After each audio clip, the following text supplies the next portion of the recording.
یہ حدیث حضرت ابو ہریرہ رضی اللہ عنہ سے آئی، فرمایا ان رسول اللہ صلی اللہ علیہ وسلم قال هل ترون قبلتی ہا ہونا، حضور نے ارشاد فرمایا کیا تم لوگ دیکھتے ہو میرا قبلہ یہاں پر ہے؟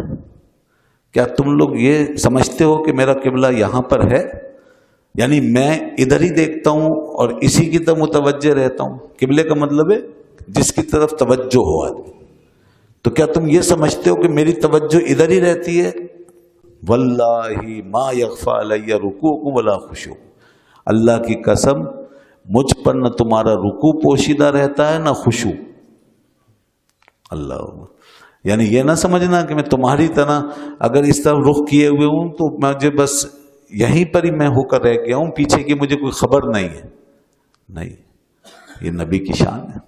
حالانکہ آپ کی نماز کتنے خشوع خضوع سے ادا ہوتی تھی، اس سے زیادہ کوئی کر ہی نہیں سکتا، اور توجہ الی اللہ بھی کامل تھی، لیکن یہ آپ کی شان ہے، یہ آپ کا معجزہ ہے کہ اگر آپ ادھر پورے خشوع سے کھڑے ہیں تو پیچھے بھی امتیوں پہ بھی نظر ہے، نمازیوں پہ نظر ہے۔ اور یہ قسم ارشاد فرما کے کہا، واللہ، اللہ کی قسم، ما یکفی علی رکوعکم، ایک تو یہ کہ پیچھے رکوع ظاہر ہو جانا پیچھے سے، یہ بھی ظاہر معجزہ ہے۔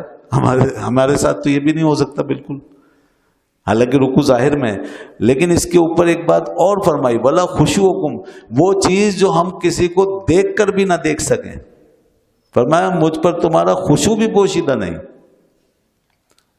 تو یعنی تمہارا ظاہر بھی مجھے معلوم ہوتا ہے اور تمہارا باطن بھی مجھ پہ منکشف ہوتا ہے۔ مجھے یہ معلوم ہوتا ہے کہ تم پیچھے نماز کس طرح پڑھ رہے ہو، صحیح پڑھ رہے ہو یا غلط پڑھ رہے ہو، اور تمہارے دل میں کیا آ رہا ہے یہ بھی مجھے معلوم ہوتا ہے، تمہارے دل میں کیا ہے یہ بھی میں جانتا ہوں۔ اس لیے علماء نے فرمایا کہ اللہ کا جو نبی ہوتا ہے وہ اپنی امت کے سارے معاملات کو دیکھتا ہے، کیونکہ وہ ان کا نبی ہے، ان کا ہادی ہے۔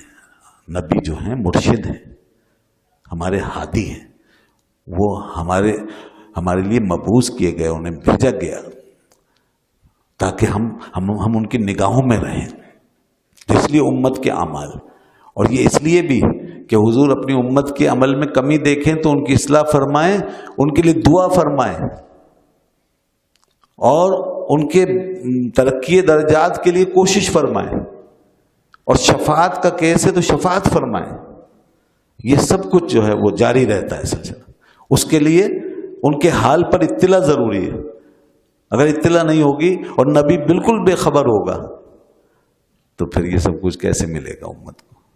تو یہاں نماز کے حوالے سے خاص طور پہ بتا دیں۔ اب جب یہ چیز ہے تو اور بھی اللہ جانے کیا کیا آپ کو اللہ نے عطا فرمایا۔ کسی نے خوب کہا کہ ان پر تو گناہگار کا سب حال کھلا ہے، فریاد امتی جو کرے حال زار میں، ممکن نہیں کہ خیر بشر کو خبر نہ ہو۔ تو اللہ نے فرمایا النبی اولا بالمؤمنین من انفسہم، نبی صلی اللہ علیہ وسلم مومنوں کی جان سے بھی زیادہ ان کے قریب ہیں، یہ آیت ہے۔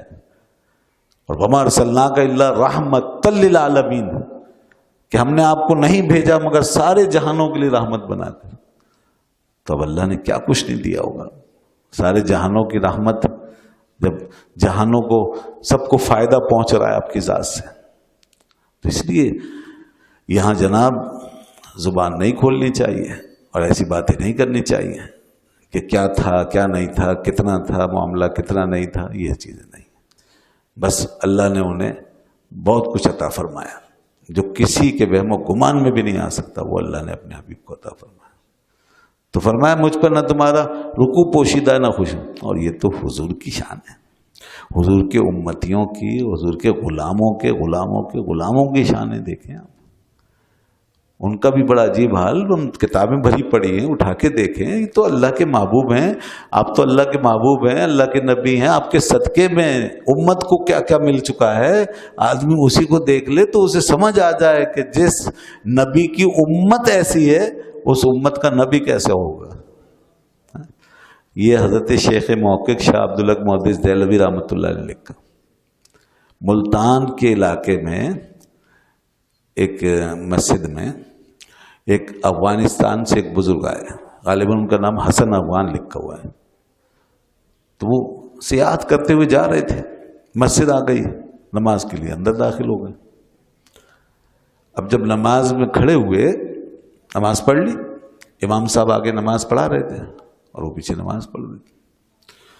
تو نماز جب ہو گئی تو وہ بزرگ ان امام صاحب کے پاس آئے اور کہنے لگے, امام صاحب یہ کوئی اچھی بات تو نہیں ہے کہ ایک شخص نماز کی حالت میں دلی جائے اور وہاں بازاروں کی سیر کرے اور پھر وہاں پہ غلاموں کو دیکھے. غلام بکتے تھے نا, غلاموں کی خریداری کے لیے وہاں پہ گھومے, پھر غلاموں کو دیکھے کون سا غلام لینا ہے. تو نماز میں یہ بات اچھی تو نہیں ہے. امام صاحب کہنے لگے, یہ تو حضرت میرا حال ہے. یہ سارے خیالات وہ تھے جو امام صاحب کو پیش آ رہے تھے, اور وہ جو بزرگ پیچھے کھڑے تھے وہ سب ان کا خیال پڑ رہے تھے پیچھے, وہ دیکھ رہے تھے. جب انہوں نے امام صاحب کو یہ بات بتائی تو قدموں میں گر گئے, کہنے لگے آئندہ میں انشاءاللہ کوشش کروں گا کہ نماز میں ادھر ادھر نہ سوچوں. تو ایسے ایسے لوگ ہیں. تو حضور کی کیا شان ہے پھر. اس لیے فرمایا, لوگوں مجھ پر تمہارا نہ رکوع پوشیدہ ہے نہ خشوع پوشیدہ ہے.